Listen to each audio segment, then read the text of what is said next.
Hermanos, buenos días. Los saludo en el nombre del Señor Jesús. Quiero invitarles a abrir la Escritura en el libro de los Hechos, Hechos de los Apóstoles. Estamos en el capítulo 9 y vamos a leer desde el versículo 19 hasta el versículo 31. Hechos capítulo 9, desde el versículo 19 hasta el versículo 31. Y este pasaje de las Sagradas Escrituras que vamos a leer en esta mañana tiene mucho que ver con la iglesia de nuestros días. Y por esa razón debe de interesarnos mucho a nosotros, porque nos habla de una realidad que es aplicable en todo tiempo, de la iglesia en todo tiempo y a los creyentes de todo el mundo. No importa su nacionalidad, no importa su idioma, no importa nada de eso. Y aunque nosotros vamos a ir viendo las implicaciones de esta porción de la Escritura, como le digo, a la iglesia de nuestros días, hay un punto central en el que vamos a meditar posiblemente un poco más profundamente, o vamos a darle un mayor énfasis. Por esa razón es que yo había puesto el título a este estudio de nuestra escuela dominical por medio de una interrogación. Y la pregunta es esta: ¿es bueno que la iglesia tenga paz? ¿Es bueno que la iglesia tenga paz? Y pues con la ayuda del Señor vamos a ver cuál es la respuesta que viene a nuestros corazones.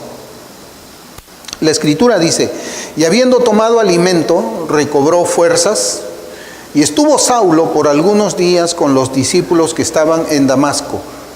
Enseguida predicaba a Cristo en las sinagogas, diciendo que éste era el Hijo de Dios.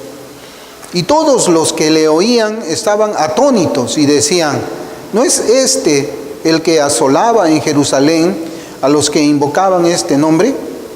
Y a eso vino acá, para llevarlos presos ante los principales sacerdotes. Pero Saulo mucho más se esforzaba y confundía a los judíos que moraban en Damasco, demostrando que Jesús era el Cristo. Pasados muchos días, los judíos resolvieron en consejo matarle, pero sus acechanzas llegaron a conocimiento de Saulo, y ellos guardaban las puertas de día y de noche para matarle. Entonces los discípulos, tomándole de noche, le bajaron por el muro, descolgándole en una canasta. Cuando llegó a Jerusalén, trataba de juntarse con los discípulos, pero todos le tenían miedo, no creyendo que fuese discípulo. Entonces Bernabé, tomándole, lo trajo a los apóstoles y les contó cómo Saulo había visto en el camino al Señor, el cual le había hablado, y cómo en Damasco había hablado valerosamente en el nombre de Jesús. Y estaba con ellos en Jerusalén, y entraba y salía, y hablaba denodadamente en el nombre del Señor, y disputaba con los griegos, pero estos procuraban matarle. Cuando supieron esto, los hermanos le llevaron hasta Cesarea y le enviaron a Tarso. Entonces las iglesias tenían paz por toda Judea, Galilea y Samaria, y eran edificadas andando en el temor del Señor, y se acrecentaban fortalecidas por el Espíritu Santo. Que el Señor bendiga su palabra. Lo primero que debe llamar la atención en esta porción de la Escritura que hemos leído en esta mañana es la forma inmediata en cómo es que Saulo comienza a predicar a Cristo después de su conversión, diciendo a sus oyentes que Jesús, el Nazareno, el mismo que había sido crucificado por los judíos, era y es Dios. Y no debemos dudar, hermanos, que en su conversión, como él mismo escribió después, le fue quitado el velo que tenía en el corazón que le impedía ver a Cristo cada vez que leía a Moisés. Eso escribió él en 2 de Corintios capítulo 3, versículo 15. ¿Cuántas veces había leído Saulo las escrituras del Antiguo Testamento? Y todas esas veces él no podía encontrar al Señor en esas escrituras.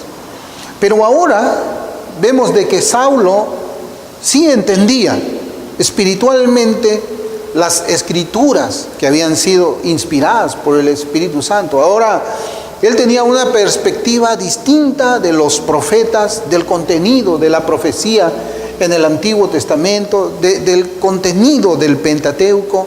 Él veía ahora a Cristo en los salmos, en los profetas y en la ley. Y es que el mismo Señor había abierto sus ojos.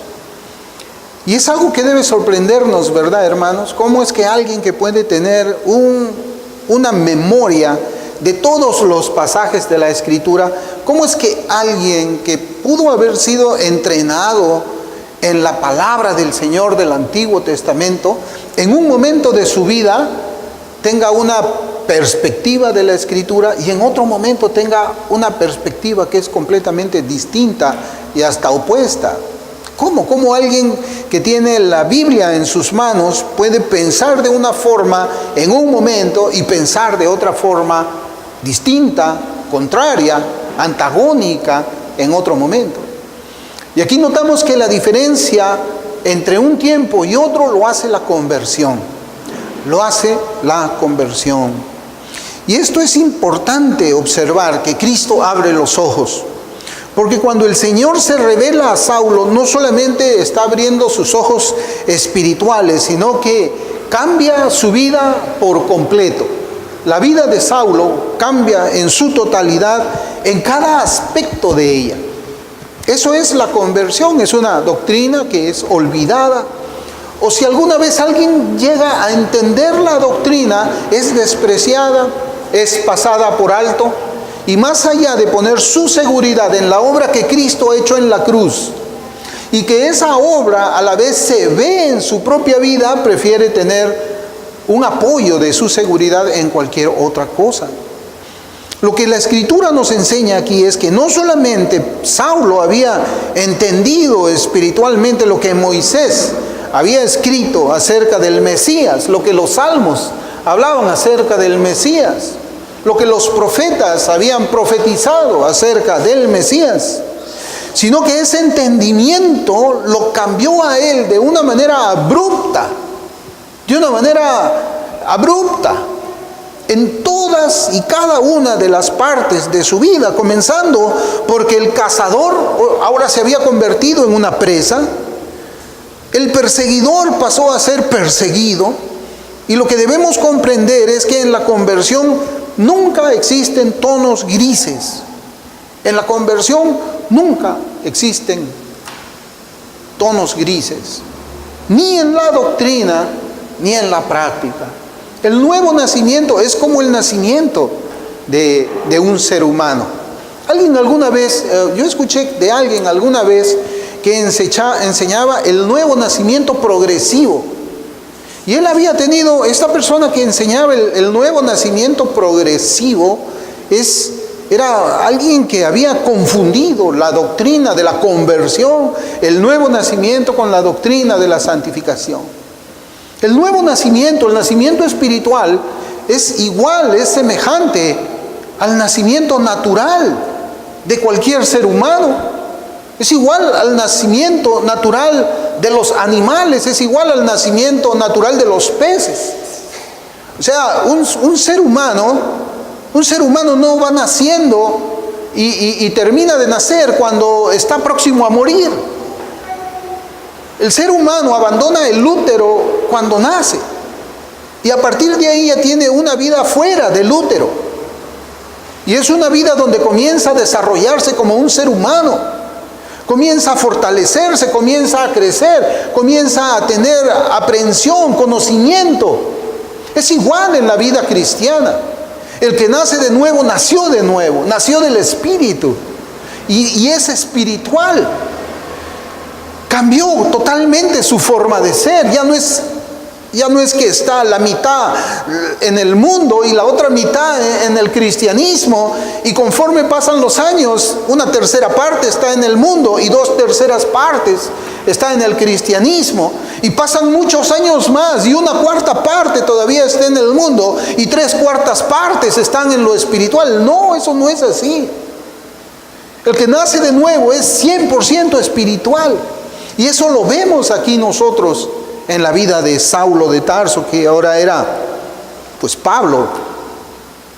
Por eso es que yo les digo, en la conversión no existen tonos grises, y en la vida cristiana tampoco existen tonos grises. Y es evidente que el cristianismo, pues hermanos, no se trata solamente de libros leídos, no se trata de libros aprendidos intelectualmente, ni siquiera aprender de memoria la Biblia. Eso no convierte a ninguna persona en cristiana. Eso es un engaño, eso es un error. Que el diablo ha hecho un muy buen trabajo en cegar a muchos y que pongan la seguridad de su salvación en aquellos libros que han aprendido, en la teología que van aprendiendo, en la Biblia que van grabando en sus corazones o en sus mentes, mejor dicho. Sino que el cristianismo implica una vida práctica, la cual se llega después que el pecador se ve como pecador. Después que el pecador se ve como pecador, comienza esa conversión que le va a hacer nacer del Espíritu. Se llega a ser cristiano después que el pecador siente dolor por su pecado, un dolor muy profundo, un dolor muy doloroso. Se llega a ser cristiano después de interceder por uno mismo, por la misericordia y el perdón de Dios. Después que uno le pide, le clama a Dios: Señor, perdona mis pecados, te lo ruego, te lo suplico, perdóname, Señor, y sálvame, sálvame. Esa es la experiencia de la conversión. Esa es, hermanos. ¿Es que alguien puede dudar que un cristiano no tiene que pasar por esa experiencia? Pues claro, no todos los que son profesantes pasan por esa experiencia. Por eso es que vemos la iglesia como está. Porque no todos han pasado por la conversión. Están convencidos, sí, de que Cristo es el Hijo de Dios, de la misma forma como un católico está convencido que Cristo es el Hijo de Dios, y viven igual que un católico. Se llega a ser creyente porque el corazón pecador es cambiado por un corazón santo. Eso es la conversión. Cambian aún los sentimientos. Desde lo más profundo del corazón uno aborrece la vida que antes llevaba y ama lo que antes aborrecía tanto. Y esa, hermanos, es la experiencia transformadora de la vida de un hombre. Y entiéndase bien, de la vida de un hombre desde ese momento en adelante. No hablamos de perfección. No hablamos de perfección porque quienes se oponen a la doctrina de la conversión expuesta de una manera bíblica, ellos siempre dicen: oh, está enseñando perfección, está enseñando que un creyente no peca. No, hermano, nosotros pecamos, yo se los he dicho. Dejar de orar es pecado. Dejar de hacer lo bueno es pecado. La ira, el enojo todavía es pecado cuando nosotros nos airamos de una manera impía. Pero no andamos en borracheras, no andamos en adulterios, no andamos en bailes, no andamos en fornicaciones, como otros profesantes andan, otros profesantes de la fe andan. Esa es la diferencia de un pecado de un cristiano y de un pecado de un profesante falso. Esta experiencia de la conversión no fue la experiencia de Ananías y Zafira, de ese matrimonio que estudiamos en el libro de los Hechos. Esa experiencia de conversión desde ese momento en adelante no fue la experiencia espiritual que tuvo Simón el mago. Ellos por un momento tuvieron la apariencia de ser convertidos, pero el estado de su corazón tuvo que delatarlos cuando llegó la prueba a sus propias vidas. Y estos cambios son inmediatos, hermanos. Es posible, sí, y seguramente que nosotros no conocemos la Escritura inmediatamente cuando el Señor nos salva. No la sabemos. Tal vez personas que nunca han estado en un entorno religioso como el mío, yo no sabía las Escrituras, pero mi vida cambió sin que yo conozca la Escritura. Yo sabía que Cristo era el Salvador, yo sabía que era un pecador, yo sabía que necesitaba la gracia de Dios, yo clamé a Dios para que me salve, pero yo no sabía absolutamente nada de la Biblia.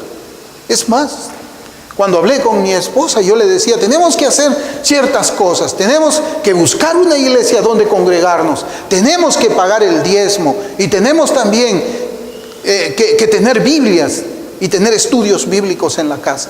¿Y de dónde sabía yo eso? ¿De dónde yo sabía que tenía que dar de mi dinero a la iglesia? ¿De dónde yo sabía que tenía que ir a una iglesia? ¿De dónde yo sabía que tenía que servir al Señor? ¿De dónde yo sabía que tenía que orar? ¿De dónde yo sabía todo eso? Si ni siquiera tenía una Biblia en mi mano. Porque uno cambia desde el principio. Porque uno cambia desde el principio.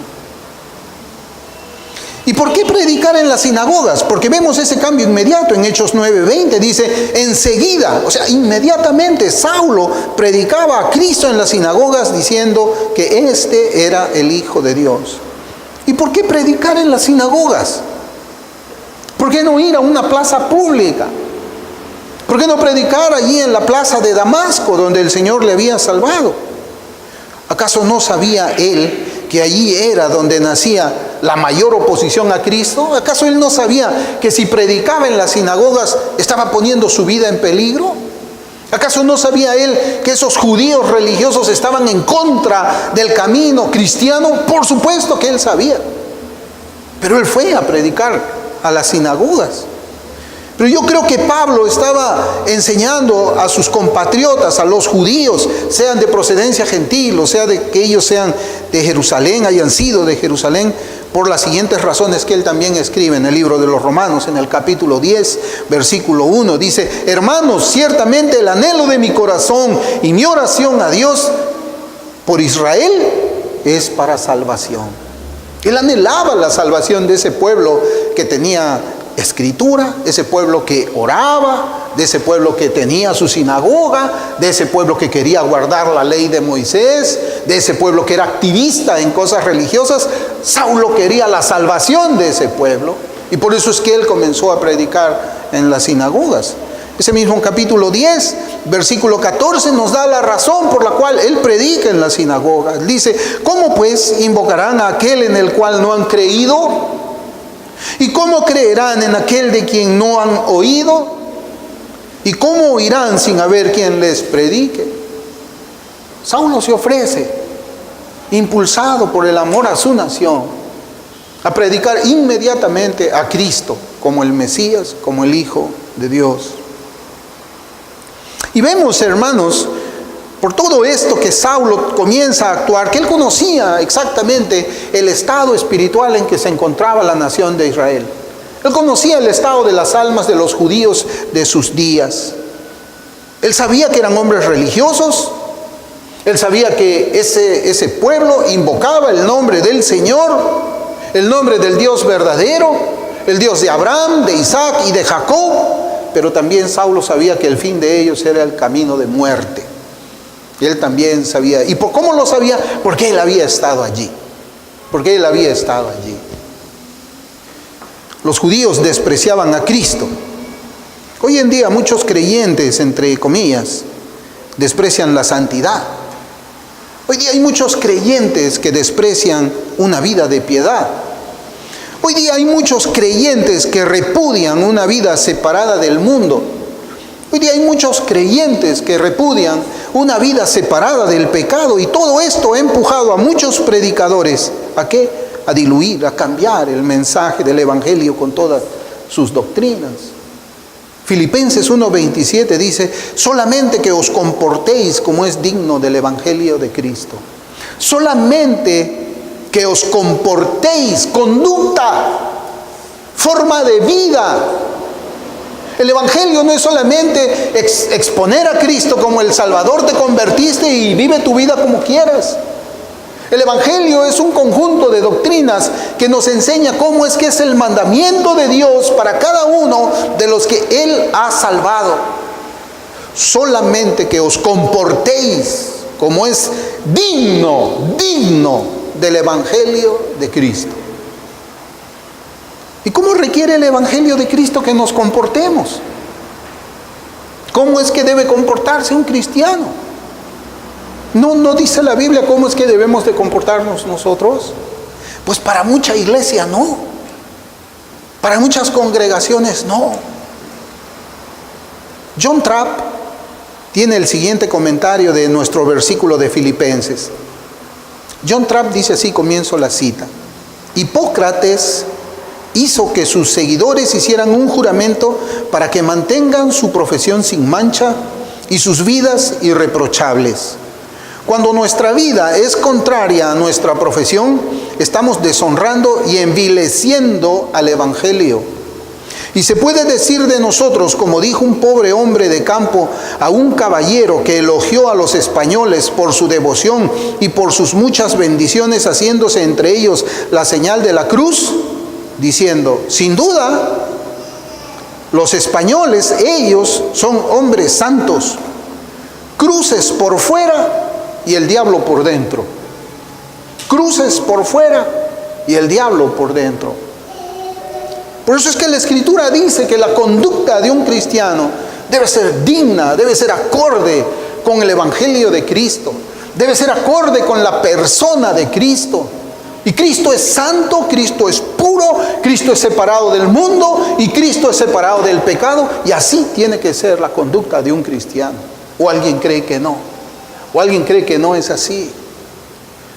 Así como Saulo tenía la necesidad espiritual de predicarles el Evangelio a los judíos incrédulos, hoy hay una necesidad de predicarles el Evangelio a los creyentes incrédulos. A los creyentes incrédulos.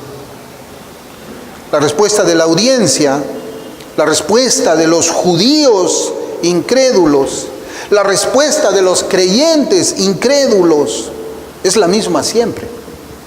Es la misma siempre. Los judíos quisieron matar a Saulo, y eso lo leemos en este pasaje, y los profesantes o los creyentes incrédulos quieren matar a los predicadores fieles. Las acciones de Saulo habían despertado pues el asombro de muchos en Damasco. Todos los que habían reconocido a él como el principal hombre, Saulo era reconocido como el principal hombre que perseguía al camino cristiano y que además lo hacía con mucha fiereza y mucha constancia. Acuérdese de que la actitud de Saulo antes de su conversión era como un chacal del desierto, un hombre fiero, alguien que no perdonaba la presa, y de repente cambia. Y eso les asombraba a ellos.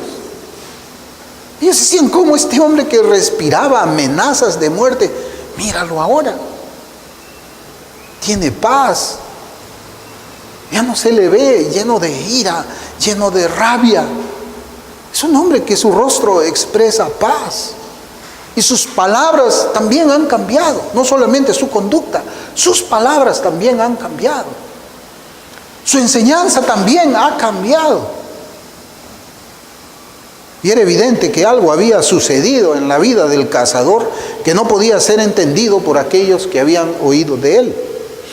Hermanos, y es que la conversión es un milagro que asombra a la humanidad. Es un milagro que asombra a la humanidad. La conversión es algo irresistible, pero a la vez es algo sorprendente. Y ahí es donde yo comenzaba a preguntarme: ¿sorprendemos a quienes nos conocen la vida cristiana que llevamos? Por ejemplo, mi nueva forma de vivir asombra a mis familiares, asombra a mis amistades. O quizás ellos dicen: no, solamente cambió de religión, sigue siendo el mismo. Sigue siendo el mismo patán, sigue siendo el mismo mentiroso, solo que ahora ya no va a la católica, ahora va a la protestante, pero sigue siendo el mismo. Sigue siendo el mismo hombre flojo. Sigue siendo el mismo hombre irresponsable. No, sí, de vez en cuando lo vemos en un bar todavía tomando, bebiendo licor, todavía va de vez en cuando a las fiestas, pero ya no va a la católica. Ahora ha cambiado su fe, ahora es protestante. Y mañana será musulmán, y mañana será testigo, y mañana será lo que sea, pero su vida no cambia. Por eso es que yo preguntaba, más allá de nuestra doctrina, más allá de nuestro academicismo, del conocimiento intelectual que podemos tener de la Escritura, la pregunta es, ¿nuestro estilo de vida sorprende a quienes nos conocen? Ellos quedan sorprendidos de lo que nosotros somos ahora, de cómo hablamos, de cómo vivimos, de lo que nos separamos, de lo que abrazamos ahora. Los cambios no son necesariamente dejar vicios notorios. A veces se dice, bueno, yo antes era un borracho, ahora ya no soy un borracho. Ah, se volvió cristiano. Antes yo era adúltero, pero ahora ya no soy adúltero. Ah, se volvió cristiano. Antes fumaba mucho, ahora ya no fuma. Ah, se volvió cristiano. Bueno, hermanos, no son necesariamente los vicios notorios, abandonarlos, lo que nos hace a nosotros cristianos, sino también los pecados que no son escandalosos. Y eso debemos preguntarnos nosotros. ¿Hemos abandonado esos pecados que no son escandalosos? Porque eso es parte de la vida cristiana. Un hombre puede dejar la borrachera, pero puede seguir mintiendo. Un hombre puede dejar el adulterio, pero calumnia. Un hombre puede dejar las drogas, pero defiende a los impíos. Eso no es lo que hace la conversión genuina. Eso es una conversión falsa. Eso es una conversión falsa.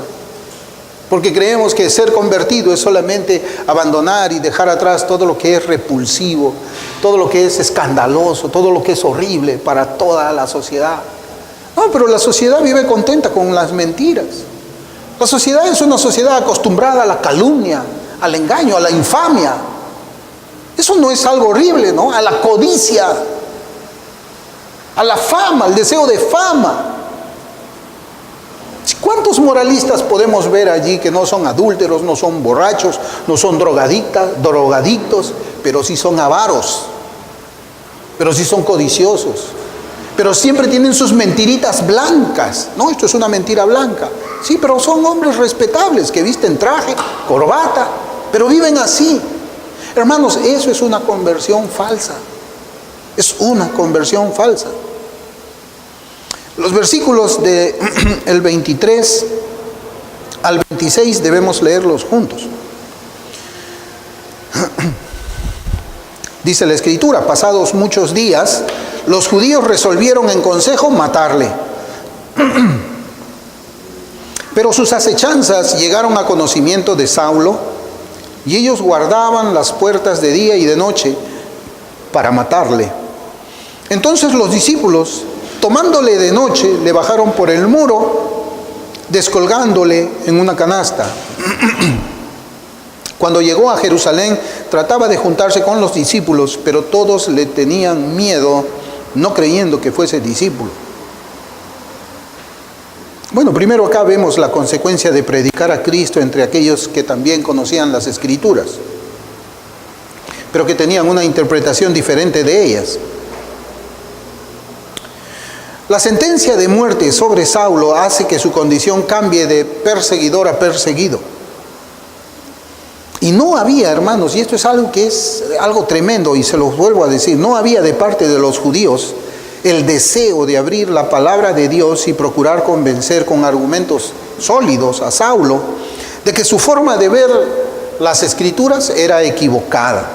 Ellos ya tenían una forma de ver a Dios que era distinta y opuesta a lo que el Espíritu Santo había enseñado. Y es algo terrible, hermano, cuando nosotros podemos llegar a una congregación, a un grupo, y se dice, bueno, yo ya tengo una posición en cuanto generalmente a cosas mundanas o a cosas liberales. Bueno, esta iglesia ya tiene una posición en cuanto al consumo de bebidas alcohólicas moderadas por los cristianos. Nosotros ya tenemos nuestro dogma, ya lo hemos incluido dentro de nuestra declaración de fe. Y alguien le dice, pero vamos a abrir la Escritura. No, ya tenemos nuestra posición. Pero vamos a hacer un exégesis de las palabras. No, ya tenemos una posición. ¿Y cuántas iglesias hoy ya tienen esas posiciones dogmáticas y llaman a lo malo bueno y a lo bueno malo? ¿Cuántas iglesias dicen, no, para nosotros el suicidio del creyente es un suicidio santo, santificado? Y ese es nuestro dogma. Y nadie nos va a mover de esta posición.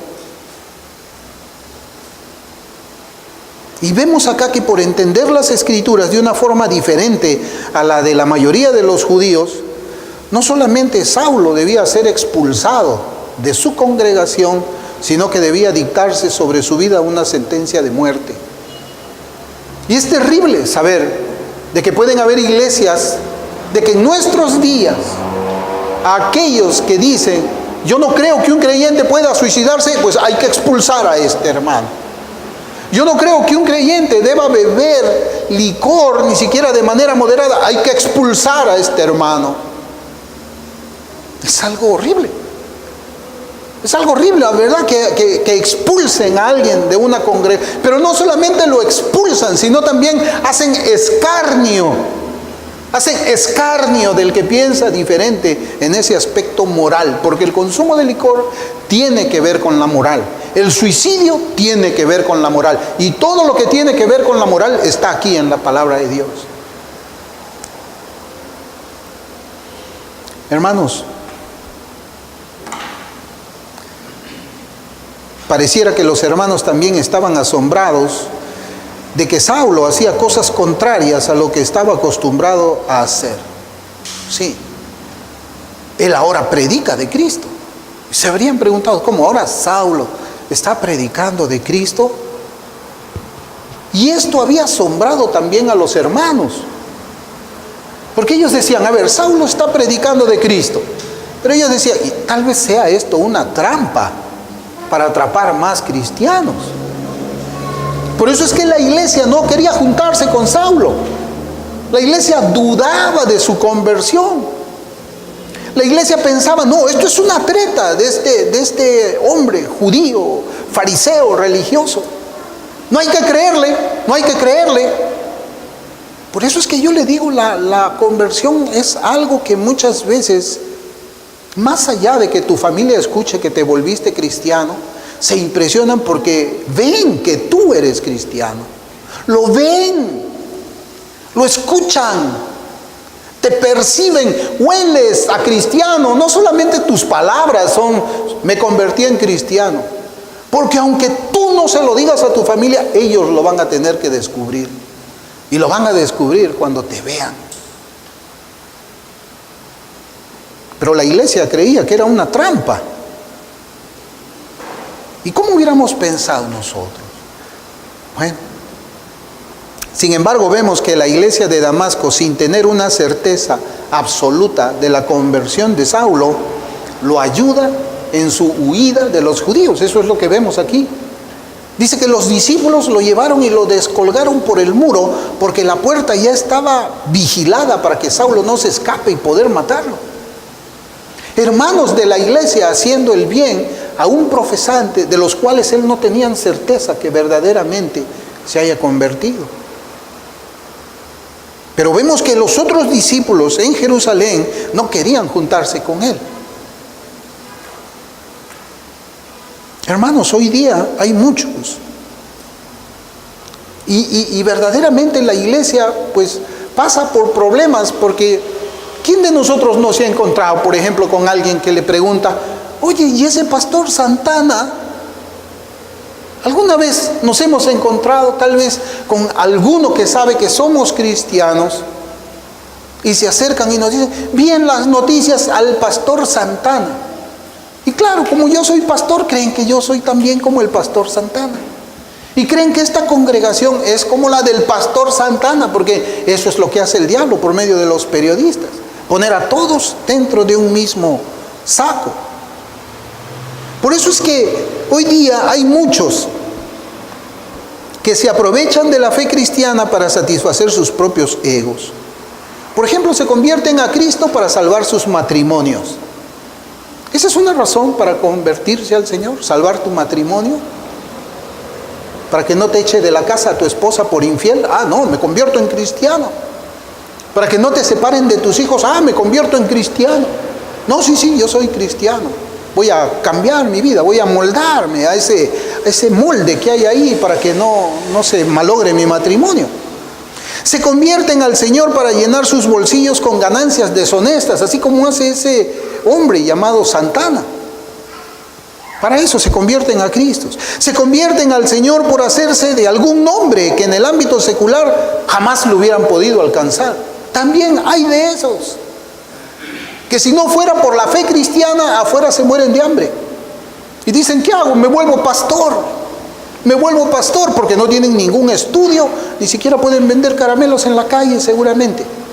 Entonces ven la fe cristiana como una forma de tener algo que en el mundo secular no pueden, y se vuelven cristianos. Por eso es que la iglesia de hoy está llena de profesantes que practican pecados e iniquidades. Y esa es la razón para que los santos desconfíen de otros que dicen que son creyentes. Hay una desconfianza tremenda. ¿Cuántas veces, hermanos, nos hemos encontrado con alguien que dice, ah, no, yo soy cristiano y también yo voy a la iglesia? Y uno comienza a conversar, comienza a rascar un poco, saca la pintura, y después que saca la pintura, o primero saca la laca, después saca la pintura, y cuando llega a la madera ve que esa madera no es lo que parece. Ah, sí, usted es cristiano. Sí, pero yo no oro. Ah, vaya, usted es cristiano. No, sí, es aburrido orar. Y cuando alguien le dice, usted es cristiano, no sé cuánto tiempo que es cristiano usted. No, ya 2 años. Ah, vamos a abrir Juan. Y usted lo ve en Génesis. Lo ve en Génesis buscando Juan. ¿Usted no sabe dónde está Juan? No sé, tengo que buscar. Y están haciendo así como un abanico de la Biblia, ¿no? Y cuando ven, ponen su dedo, ahí está. No manejan la Biblia, no oran, pero son cristianos. Son cristianos.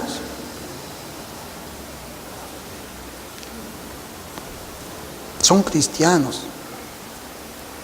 En Hechos 9:31 dice, entonces las iglesias tenían paz por toda Judea, Galilea y Samaria, y eran edificadas, andando en el temor del Señor, y se acrecentaban, fortalecidas por el Espíritu Santo. Este versículo, hermanos, es tremendo. Yo les decía al inicio de que este versículo quizás también deberíamos resaltarlo, sobre todo esa parte donde dice, las iglesias tenían paz. Las iglesias tenían paz. Y precisamente este versículo es el que dio lugar al título de nuestra enseñanza hoy. Por eso es que yo quería poner esta pregunta sobre la mesa. ¿Es bueno que la iglesia tenga paz? ¿Es bueno que la iglesia tenga paz? ¿No es la paz de la libertad religiosa, de las leyes de los hombres, la que ha convertido a la iglesia en mundana? ¿No es esta paz en la que nosotros estamos viviendo? O sea, una paz que te asegura la ley secular, te asegura la Constitución, te dice hay libertad religiosa. ¿No es esa paz la que ha traído el mundo dentro de la iglesia en nuestro país, por ejemplo, y en otros países donde hay paz? ¿No es esa paz la causa que tantos convertidos falsos estén dentro de las congregaciones? ¿No es esa la causa, esa paz no es la causa de tantos falsos creyentes dentro de la iglesia evangélica? Yo pregunto, ¿no es esta paz la causa de una iglesia débil, ociosa y que carece el poder de la piedad? ¿No es esa paz la causa de esta iglesia o del estado de la iglesia en nuestros días? ¿Podemos decir que esta paz es un regalo de Dios? Hermanos, ¿usted cree que esta paz realmente es un regalo de Dios para la iglesia? O más bien es un regalo del diablo para la iglesia. ¿Cómo es? ¿Cómo lo examina usted dentro de su corazón? Porque esa paz ha traído muchas impurezas dentro de la iglesia. Por eso es que cualquiera ahora se junta a una iglesia cristiana. Por eso es que usted ve que los rockeritos, los raperitos, los borrachitos están todavía dentro de la iglesia y no la abandonan porque hay paz. Puedo entrar, puedo juntarme con estos hermanos y aún mantener mi pecado. Esto es una religión como cualquier otra, como la musulmana, como la de los testigos, como la de cualquiera. Hay paz. Hermanos, algo que quizás usted ya sabe y yo se lo voy a recordar. Los cristianos primitivos de la iglesia primitiva, del libro de los Hechos, por causa de su fe en Cristo, no podían conseguir trabajo para sostener a sus familias. Ellos no podían conseguir trabajo para sostener sus familias. Sin embargo, aunque ellos no tenían trabajo para sostener sus familias, ellos eran laboriosos en cuanto a las cosas del Señor. Somos así nosotros. Somos así nosotros.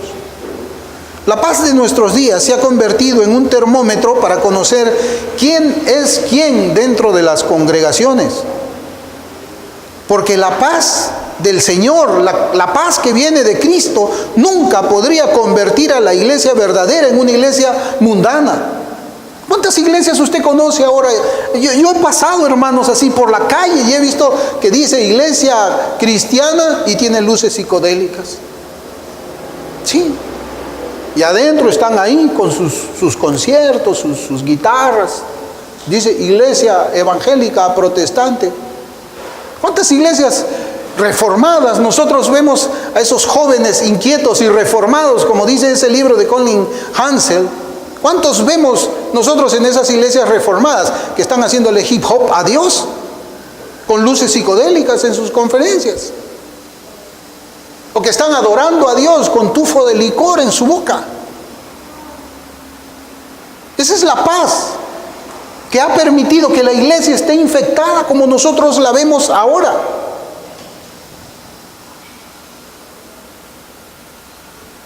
La paz del Señor no puede convertir a una iglesia genuina en una iglesia ociosa.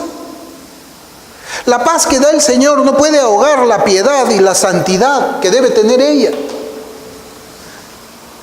Pero la paz sin el temor, porque aquí nosotros encontramos esta unidad, la paz sin el temor puede convertir a una congregación que afirma el nombre de Cristo, la puede convertir, y escuche bien, en una sinagoga de Satanás. Una sinagoga de Satanás. Como nuestro versículo dice, una iglesia es edificada cuando anda en el temor del Señor. El versículo 31 dice, entonces las iglesias tenían paz por toda Judea, Galilea y Samaria, y eran edificadas andando en el temor del Señor, y se acrecentaban fortalecidas por el Espíritu Santo. Crecían en número, pero ese crecimiento numérico era a la vez un fortalecimiento individual del Espíritu Santo en cada uno de los que estaban allí. Yo les pregunto, ¿vemos eso? ¿Vemos eso? La iglesia tiene paz, pero no es la paz del Señor.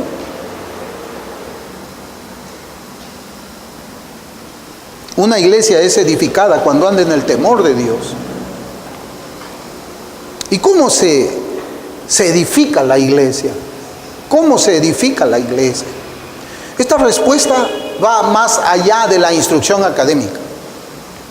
La iglesia no se va a edificar porque yo les enseñe a ustedes la diferencia entre el supralapsarianismo y el infralapsarianismo. No. O se va a edificar la iglesia por eso. O va a crecer pasión por Cristo por eso. Hermanos, la iglesia es edificada por medio de la predicación.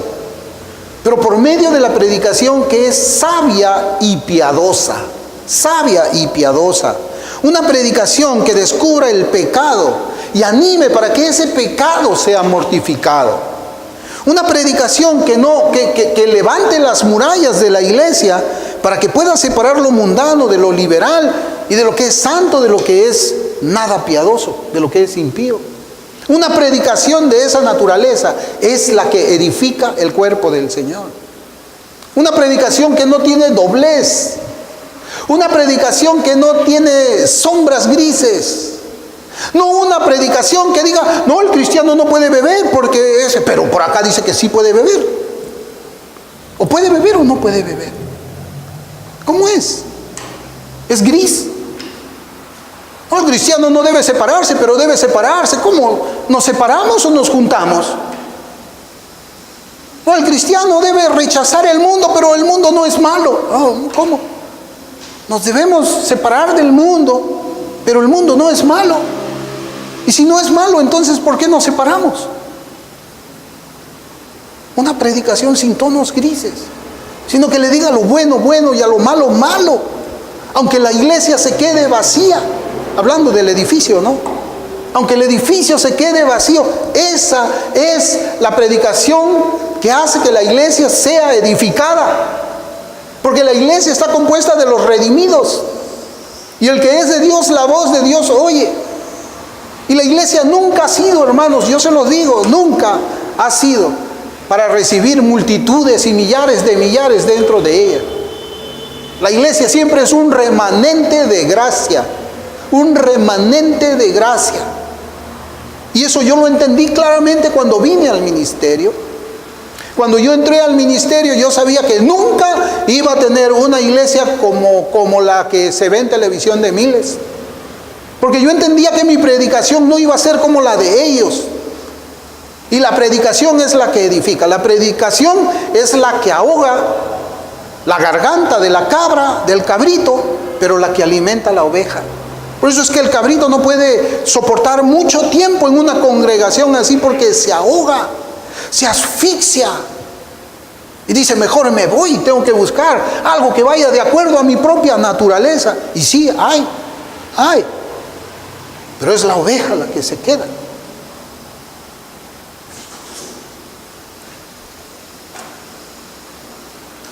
Por eso es que la predicación es la que edifica la iglesia. Y esta paz, hermanos, como yo les digo, esta paz de la que goza la iglesia hoy es una paz que ha llevado a la iglesia al mundo. Es una paz que ha traído el mundo dentro de la iglesia. Es una paz que la lleva a su destrucción. Es una iglesia cuyos miembros luego del servicio, hermanos, se reúnen en billares. Se reúnen en sitios públicos para beber licor, para fumar, para bailar. Hasta el suicidio ha sido santificado, no les digo. Y yo pregunto, ¿se puede llamar a eso edificación? Usted puede decir, no, la iglesia se está edificando, ahora toma, ahora se suicida, ahora baila. No, sí se está edificando. Mentira. Este versículo condena a la iglesia de hoy día. La condena. Una iglesia que permite la mentira, la calumnia, el engaño. Es una iglesia que crece, que no anda en integridad. Es una iglesia que crece. No, es una iglesia que no teme a Dios. No teme a Dios. La iglesia de hoy ha convertido la adoración en un acto discotequero. Ha convertido el día del Señor en el día de la familia y en el día de los deportes. ¿Se puede llamar a todo esto como progreso del Espíritu Santo? ¿De verdad alguien puede decir que el Espíritu Santo está progresando a la iglesia en todo esto? No. Por eso yo pregunto, ¿es buena la paz en la que la iglesia ha venido desarrollándose las últimas décadas? ¿Es buena esta paz? ¿Está convirtiendo esta paz a los cristianos a la imagen de Cristo? Sí, tenemos libertad religiosa, libertad de culto, podemos reunirnos, así como se reúnen los musulmanes, los adventistas, los testigos, los católicos, los mormones, los budistas, los masones, así también hay iglesias cristianas. También cada uno tiene su propio local, cada uno tiene sus sillas, cada uno tiene su púlpito, cada uno tiene sus bancas. Pero hermanos, ¿la iglesia se está convirtiendo a la imagen de Cristo? ¿O es una institución más? Esta paz está ayudando a que podamos crecer, edificarnos espiritualmente. Seamos honestos. No, por eso es que este versículo condena a la iglesia. Condena a la iglesia. Y debemos ser honestos, esta paz está convirtiendo a los profesantes a la imagen del mundo. Esta paz está convirtiendo a los profesantes de la fe cristiana en hijos de Satanás, que es el padre de toda mentira. Y en nuestro estudio nos encontramos pues con las palabras en las que hemos meditado las últimas semanas o las semanas anteriores, el temor de Dios. Y vimos que las Escrituras nos enseñan que el temor de Dios es ese temor reverencial hacia Él. Es ese temor por el cual siempre nosotros somos conscientes de que estamos delante de su presencia. Ese temor hace que siempre estemos persiguiendo hacer nuestras vidas aquellas que se someten a su mandamiento y hacer las cosas que son agradables delante de sus ojos. Porque así actúa el que le teme verdaderamente al Señor. Nuestros versículos, dice, se acrecentaban. Y es evidente que hay una diferencia entre una iglesia que crece numéricamente en medio de la persecución, de otra que va creciendo numéricamente en medio de un ambiente de paz. ¿O no hay una diferencia? Esta iglesia, acá cuando dice que había paz, hermanos, era porque hubo un tiempo en la historia en que los judíos dejaron de poner los ojos en la iglesia y comenzaron a ponerlas en el Imperio Romano. Y el Imperio Romano comenzó a poner los ojos en los judíos. Por eso es que llegó el año 70 la destrucción. Porque los judíos querían meter dentro del templo del Señor el águila, esos símbolos idólatras de Roma. Entonces los judíos ya comenzaron a pelearse, ya no con los cristianos, ya comenzaron a perseguir a los cristianos, como lo perseguía Saulo. Aunque la iglesia siempre estuvo en persecución, pero ya no era la persecución tan intensa como en el tiempo de Saulo.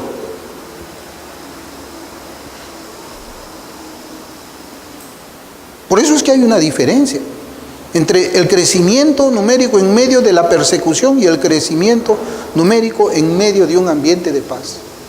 Vaya a ver usted. No tiene que ver, entre al muro de alguien que dice que es cristiano, reformado, mire las cosas que ponen. Cosas espantosas. Los maestros de las Escrituras están recomendando la película de Freddie Mercury, la música de Freddie Mercury, y dicen que Freddie Mercury es mejor que el reggaetón. Sí, hermanos, sí, porque me lo han mostrado ahí, me dijeron, mire cómo es que este maestro enseña. Mezclado Freddie Mercury entre los salmos y la profecía de Isaías, ahí lo encontraba usted a él. Y haciendo una apología de esa música, de ese hombre homosexual, drogadicto, alcohólico, y que fue conocido por tener una fiesta que nunca nadie podría describir, porque era llena de toda inmundicia y todo pecado, jamás visto. Pero ahí estaba. Está creciendo pues esa iglesia en medio de la paz. Por eso yo les digo, esa paz, hermanos, ¿realmente es buena para la iglesia hoy? Yo creo que sí, en algún sentido, pero creo que hace más daño que otra cosa, ¿no? Recordemos también lo que se hablaba hace unos años atrás acerca del falso avivamiento reformado. ¿Se acordarán ustedes? Yo me acuerdo perfectamente porque fue cuando yo llegué para el Perú, aún antes de venir a Perú, como unos 2 meses antes, yo escuchaba el avivamiento reformado en Perú. Llegué aquí, hermano, no había reforma, no había avivamiento de nada, absolutamente nada. No había acá ningún avivamiento. Pero se hablaba de ese avivamiento reformado. Yo le pregunto a usted, ¿dónde están las cabezas, los que encabezaron ese avivamiento reformado? ¿Dónde están? ¿Dónde están? Ya no están. Ya no están dentro de la línea reformada, ahora están en sectas, están por ahí. ¿Y qué fue todo eso entonces? ¿Qué fue toda esa predicación y todo eso? ¿Qué fue? Una golondrina nada más que pasó volando y ya no la vemos. ¿Dónde están esas cabezas? ¿Qué avivamiento fue ese? ¿Qué avivamiento fue ese que ha terminado mezclando el calvinismo con la mundanalidad? ¿Qué avivamiento? Avivamiento del diablo, pero no avivamiento del Señor. Porque ¿qué sana doctrina va a mezclar la reforma con todo lo que el mundo ama? ¿Eso es de Dios? No, es un avivamiento del diablo. Y tristemente, pues nosotros vemos que este avivamiento en realidad lo que hace es experimentar un crecimiento. Hay un crecimiento, sí, pero no de conversiones nuevas. No hay nuevas conversiones. La gran mayoría es una migración, migran de una iglesia pentecostal y carismática al calvinismo. Eso le llaman ellos avivamiento reformado. Una migración del movimiento pentecostal y carismático hacia el calvinismo. ¿Y qué dio a luz esto? ¿Qué dio a luz esto? Hermano, dio a luz a los reformados carismáticos o la reforma carismáticas, que es lo que ha traído el mundo dentro de la iglesia. Finalmente, hombres como John Piper, por ejemplo, él es un reformado carismático. No fue, hermanos, un verdadero avivamiento, fue un crecimiento, pero no en santidad, sino en mundanalidad, porque vaya a ver usted esas conferencias que hacían los reformados nuevos. No era un crecimiento en piedad, sino uno de una vida licenciosa y en pecado. ¿Y qué crecimiento es este? No es el crecimiento que nosotros vemos aquí en la Escritura, no es. La paz sin el temor de Dios es la paz del convertido falso. La paz sin el temor de Dios es la paz del convertido falso. Y es la paz que permite que las congregaciones estén llenas de ellos, quienes son los mismos que procuran destruir los cimientos de santidad, de justicia y rectitud. Buscan destruir esos cimientos. Así como Edwards, que terminó expulsado de su iglesia. Jonathan Edwards, el gran teólogo, esa congregación que estaba lleno de gente bautizada pero no convertida, lo expulsaron a Jonathan Edwards de su congregación. Por votación mayoritaria se fue al exilio. ¿Dónde se ha visto eso, hermanos? Pero hoy día tenemos votando dentro de las iglesias incrédulos. ¿Y cómo cree usted que va a parar la iglesia con un sistema de esa naturaleza? ¿Cómo? ¿A dónde va a ir la iglesia? Porque ahí va a votar el que bebe licor. Ahí va a votar el que va a los bailes. Ahí va a votar el que está a favor del suicidio. Ahí va a votar el que está a favor de la marihuana en los países donde ya es legal. Ahí va a votar el que cree que es pap reformado. Ahí va a votar todas esas cosas que usted ve de los pastores que beben licor, fuman y se tatúan. Esos son los que votan ahora dentro de una iglesia. Y cuando usted someta a votación andar en justicia, en rectitud y en verdad, ¿qué cosa cree que va a votar esa iglesia? Cuando usted someta a votación, tenemos que ir en integridad porque la Escritura enseña integridad. ¿Qué cosa cree usted que va a votar esa clase de hombres que están dentro de una iglesia? El pastor tiene que irse. El pastor tiene que irse. Tiene que irse.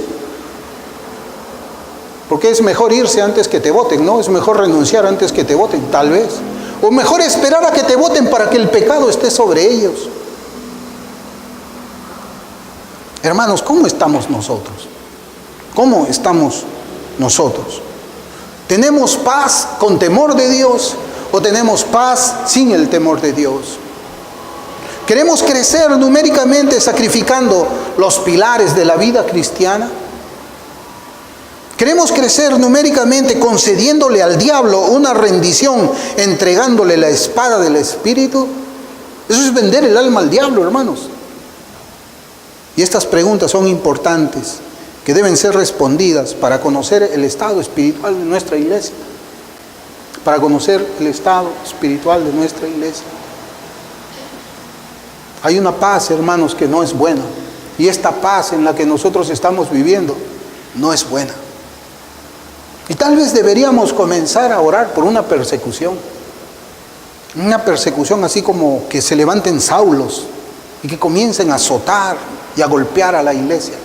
Porque esta paz es la que está llevando a la iglesia a la apostasía. Pero una persecución, yo estoy seguro, hermanos, que va a purificar la iglesia. Va a purificar a la iglesia.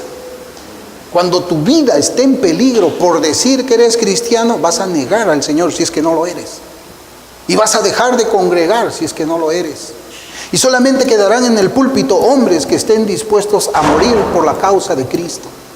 Pastores que nunca, en el tiempo del terrorismo aquí en el Perú, cuando también la fe cristiana era perseguida, nunca negaron al Señor.